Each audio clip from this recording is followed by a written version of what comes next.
অন্নপূর্ণা যোজনায় আবারও নতুন নিয়ম চালু করা হয়েছে। আপনার পরিবারের বার্ষিক আয় যদি ১,০০,০০০ টাকা কিংবা তার থেকে বেশি হয় তাহলে আপনারা অন্নপূর্ণা যোজনার টাকা পাবেন না, কিংবা আপনি যদি জুলাই মাসে অলরেডি টাকাও পেয়ে থাকেন তাহলে কিন্তু আর পরবর্তী কিস্তিতে টাকা পাবেন না। এরকমই একটি প্রতিবেদন বের হয়েছে। তাছাড়া এরকম ভিডিও কিন্তু বিভিন্ন জায়গায় সোশ্যাল মিডিয়াতে ঘুরছে এবং তার ফলে আপনারা বিভ্রান্ত হয়ে পড়ছেন। তো সত্যি কি তাই, বা এই ব্যাপারটা সত্যতা আমরা আজকে এই ভিডিওতে আলোচনা করব। তাই আপনাদেরকে অনুরোধ যে আপনারা অন্য ভিডিও দেখে বিভ্রান্ত না হয়ে আপনারা এই ভিডিওটি একবার অবশ্যই প্রথম থেকে শেষ পর্যন্ত দেখুন। তাহলে আশা করি আপনাদের সমস্ত ব্যাপারটা ক্লিয়ার হয়ে যাবে, আসল সত্যটা আপনারা জানতে পেরে যাবেন। তো এই নিয়েই যে প্রতিবেদন বের হয়েছে সেটা আমরা প্রথমে দেখে নেব। আপনারা অন স্ক্রিনে দেখতে পাচ্ছেন সংবাদ প্রতিদিনের তরফ থেকে কিন্তু এই প্রতিবেদনটা দেওয়া হয়েছে এবং এখানে যেটা বলা হচ্ছে যে অন্নপূর্ণা যোজনা নিয়ে সমস্যা মেটাতে বিধায়কদের বিশেষ বার্তা, কি বললেন মুখ্যমন্ত্রী। তো আমরা বিস্তারিত জানবো যে এখানে ঠিক কি কি বলা হচ্ছে। দেখুন, যেটা লেখা হয়েছে যে শনিবার বিজেপির পরিষদীয় দলের বৈঠকে এই নিয়ে আলোচনা করেন তিনি। প্রায় আধ ঘন্টা বৈঠক করেন। তারপরে দেখুন বলা হচ্ছে অন্নপূর্ণা যোজনায় জুলাই মাসে টাকা পেয়েছেন অনেকে, কেউ কেউ বাদ পড়েছেন। কেন বাদ পড়লেন ওই মহিলারা তা খতিয়ে দেখার কাজ চলছে। এই পরিস্থিতিতে অন্নপূর্ণা যোজনার সমস্যা সমাধানে বিধায়কদের আসরে নামার নির্দেশ মুখ্যমন্ত্রী শুভেন্দু অধিকারীর। শনিবার বিজেপির পরিষদীয় দলের বৈঠকে এই নিয়ে আলোচনা করেন তিনি। প্রায় আধ ঘন্টা বৈঠক করেন তিনি। পূর্বতন তৃণমূল সরকারের আমলে প্রতি মাসে লক্ষ্মীর ভাণ্ডারের টাকা পেতেন মহিলারা। সাধারণ বা জেনারেল মহিলারা ১,৫০০ টাকা পেতেন, তফসিলি জাতি উপজাতির মহিলারা ১,৭০০ টাকা পেতেন। ক্ষমতায় আসার আগেই বিজেপির সংকল্পপত্রে লক্ষ্মীর ভাণ্ডারের পরিবর্তে অন্নপূর্ণা যোজনা চালু করার কথা বলা হয়। সেই মতো বর্তমানে প্রতি মাসে ৩,০০০ টাকা করে পাচ্ছেন মহিলারা। মুখ্যমন্ত্রী বলেন, অন্নপূর্ণা যোজনা নিয়ে ইতিমধ্যেই নানা বিতর্ক তৈরি হয়েছে। বিরোধীরাও বিতর্কে তৈরি করার চেষ্টা করছে। এই তালিকায় এমন কিছু নাম নথিভুক্ত হয়েছে যারা অন্নপূর্ণা যোজনার আওতায় আসার কথা নয়। পারিবারিক আয় ১,০০,০০০ টাকারও বেশি, এরকমও অনেক নাম এই তালিকায় যুক্ত হয়েছে।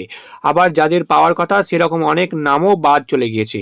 শুধুমাত্র আধিকারিকদের ওপরে ভরসা করলে হবে না, বিধায়কদের দায়িত্ব নিতে হবে এই তালিকার সংযোজন ও বিয়োজনে। তিনি আবার বলেন, বিধায়কদেরও আরও জনসংযোগ বাড়াতে হবে। কি কি ভুল নাম যুক্ত হয়েছে এবং কাদের নাম যুক্ত হওয়া উচিত সেই তালিকা দ্রুত তৈরি করতে হবে। আমাদের দলের বিধায়কদের বড় ভূমিকা নিতে হবে। তো আপনারা দেখতে পেলেন এখানে যে লাইনটা লেখা রয়েছে, আমি আপনাদেরকে আরো একবার দেখাচ্ছি। বলা হচ্ছে পারিবারিক আয় ১,০০,০০০ টাকারও বেশি, এরকমও অনেক নাম এই তালিকায় যুক্ত হয়ে গেছে।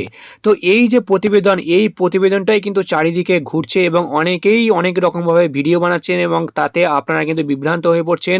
অনেক জায়গাতেই বলা হচ্ছে যে নাকি আপনার পারিবারিক আয় বছরে ১,০০,০০০ টাকার যদি বেশি হয়ে যায় তাহলে আপনারা নাকি এই অন্নপূর্ণা যোজনার টাকা পাবেন না। এই নিয়মটা নাকি নতুনভাবে চালু করা হয়েছে। কিন্তু আমি আপনাদেরকে জানাতে চাই যে আপনারা একদমই চিন্তা করবেন না, কোনো বিভ্রান্ত হওয়ার কারণ নেই। এইখানে যে আয়ের কথা বলা রয়েছে সেই আয়টি এখানে মাসিক আয়ের কথা বলা রয়েছে। অর্থাৎ এই যে পারিবারিক আয় ১,০০,০০০ টাকার কথা বলা হচ্ছে, এটা কিন্তু আপনার মাসে যদি ১,০০,০০০ টাকার আয় হয় কিংবা তার থেকে বেশি হয় তাহলে আপনি এই অন্নপূর্ণা যোজনার টাকা পাবেন না, এমনটাই কিন্তু এখানে ক্রাইটেরিয়ার কথা বলা রয়েছে। তার কারণ বছরে ১,০০,০০০ টাকা ইনকাম তো এখন প্রায় প্রত্যেকটা ফ্যামিলিরই, তাহলে তো কোনো ফ্যামিলি অন্নপূর্ণা যোজনার টাকা পাবেন না। আর এইখানে এই যে ১,০০,০০০ টাকার আয় যেটা কথা বলা হয়েছে, মাসিক আয় যদি ১,০০,০০০ টাকা হয় তাহলে বছরে আয় ১২,০০,০০০ টাকা হয়।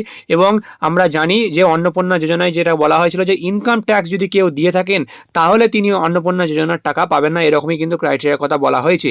এবং ইনকাম ট্যাক্স কত টাকা ইনকাম হলে দিতে হয়, ১২,০০,০০০ টাকা কিংবা তার থেকে বেশি যদি ইনকাম হয় তার বার্ষিক, তাহলে তাকে ইনকাম ট্যাক্স দিতে হয়। তাহলে বুঝতেই পারছেন, ক্লিয়ার হয়ে গেল যে এখানে ১২,০০,০০০ টাকা বছরে আয়ের কথা বলা রয়েছে, অর্থাৎ মাসে ১,০০,০০০ টাকার কথা বলা রয়েছে, বছরে ১,০০,০০০ টাকার কথা বলা হয়নি। তাই আপনারা বিভিন্ন জায়গায় যে আপনারা নিয়ম দেখছেন বা বিভিন্ন জায়গায় যে ভিডিও বলা হচ্ছে, ভিডিওতে বলা হচ্ছে যে নতুন নিয়ম চালু করা হয়েছে, বছরে ১,০০,০০০ টাকা ইনকাম যদি হয় তাহলে আপনারা টাকা পাবেন না, এটাতে একদমই আপনারা বিশ্বাস করবেন না। এখানে আপনার মাসে ১,০০,০০০ টাকার কথা বলা হয়েছে। আপনারা একদমই চিন্তা মুক্ত থাকুন। আপনারা যদি সমস্ত যে ক্রাইটেরিয়াগুলো রয়েছে সেগুলো যদি ফুলফিল করেন, আপনারা যদি যোগ্য হন, তাহলে আপনারা ঠিক আপনাদের ব্যাংক অ্যাকাউন্টে টাকা পেয়ে যাবেন। তবে হ্যাঁ, ভেরিফিকেশন আবার সবার হচ্ছে, যারা আগে টাকা পেয়েছেন এবং যারা টাকা পায়নি সবারই আবার নতুন করে ভেরিফিকেশন হয়ে তারপরে টাকা দেওয়া হবে। তো কারা কারা ভেরিফিকেশনে বাদ যাচ্ছেন, কারা কারা টাকা পাবেন, কবে টাকা পাবেন, সেই নিয়ে আমি অলরেডি আমাদের চ্যানেলে ভিডিও দিয়েছি। সেই ভিডিওটা আপনারা দেখে নিতে পারেন আমাদের চ্যানেলে ভিজিট করে। তো আশা করি ভিডিওটি ভালো লেগেছে। ভিডিওটি সবাইকে বেশি বেশি করে শেয়ার করে সবাইকে জানিয়ে দিন। আর ভালো লাগলে অবশ্যই একটা লাইক করবেন। চ্যানেলে নতুন হলে চ্যানেলকে সাবস্ক্রাইব করতে ভুলবেন না। আবার আসছে একটা নতুন বড় আপডেট নিয়ে।